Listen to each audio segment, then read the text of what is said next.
fast. So that is more likely what's going on. Motorists slowing to look at the storm damage down below, quite frankly, and that is contributing to a pretty long delay developing there. Of course, now that I've just told you that, you'll probably do that too.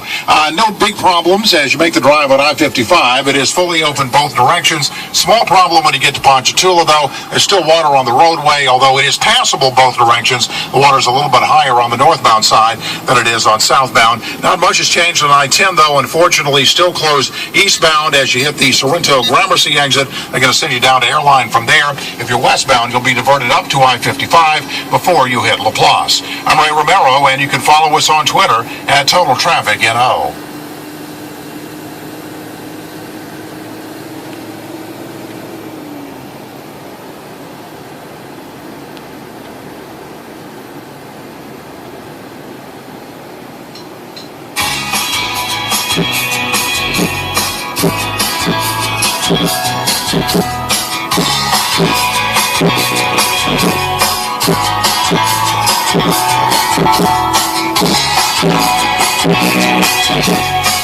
Operation Stormwatch here on 99.5 FM WRNO, along with all of our sister stations here, the Clear Channel New Orleans family. This is hour 75, and we're winding down. It's going to come to an end, and all the stations are going to go back to doing what they do at some point in the very near future. But we're here. We were here before the storm. We were here in the middle of the storm, and we're here after the storm. And we're here to give you all the information we possibly can. And we want to interact with you, and not just on the phones. And this is the other thing that's stood out for me, at least. The advent of Facebook and social media, Twitter, and things like that. I know those things are a lot of fun, but sometimes they can be lifesavers, and they can be incredible information sources. And this was a new era of covering hurricane. And you put the 7 radio stations together that play all the different types of music and talk. You got 99.5 FM WRNO, us. You got 98.5 FM WILD.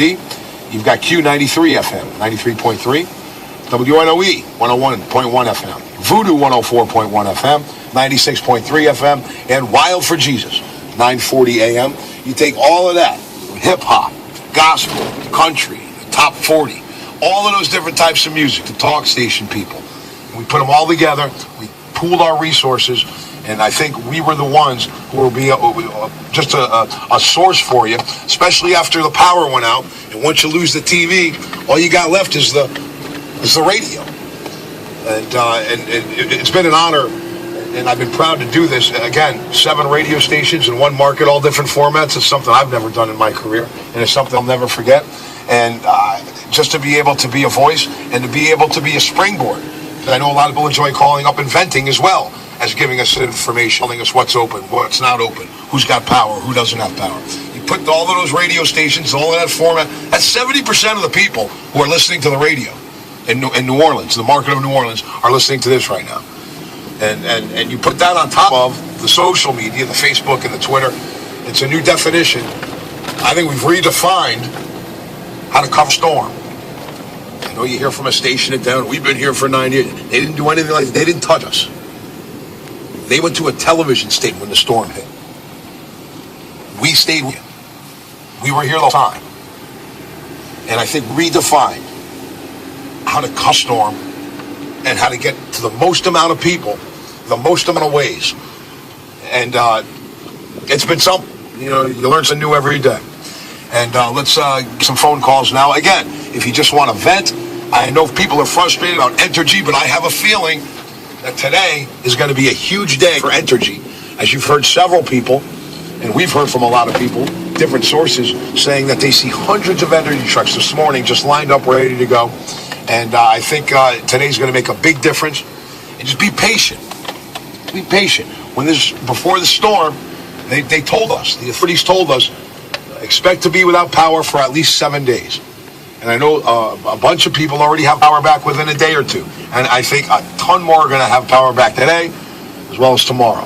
And again, you know, outside of you wanting your energy to come on, wanting your power to come on, the only people that want it to come on, maybe not as much as you, but the second most amount of people, or second to you, would be the people that work at Entergy. You think they like getting thousands of phone calls saying, where the hell are you?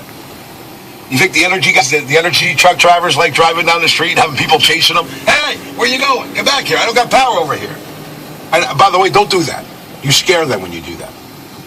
We've heard from people, energy drivers and chasers, that, when you see the energy truck in your neighborhood, don't run them down. Don't chase them. You're scaring these people. They're going to do their job as fast as they can.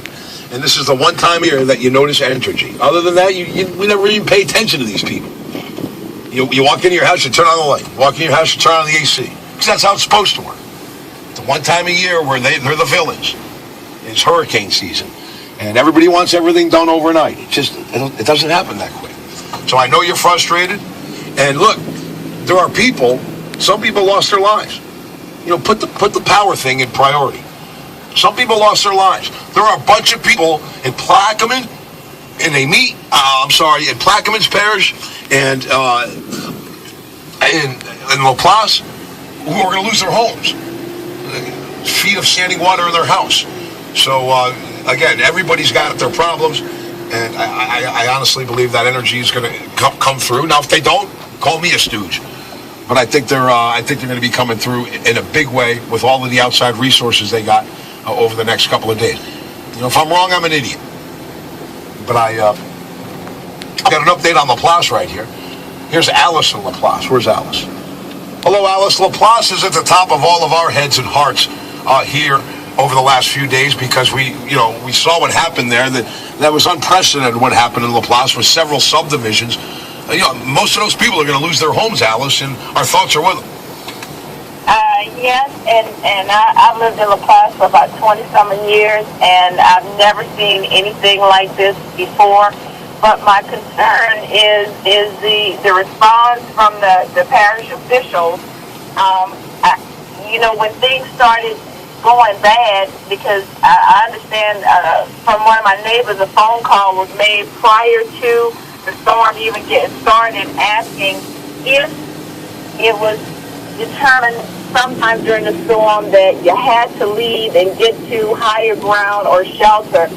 Was there anywhere in Laplace to do that, or was there a designated place, or maybe not a designated place, but a possible solution?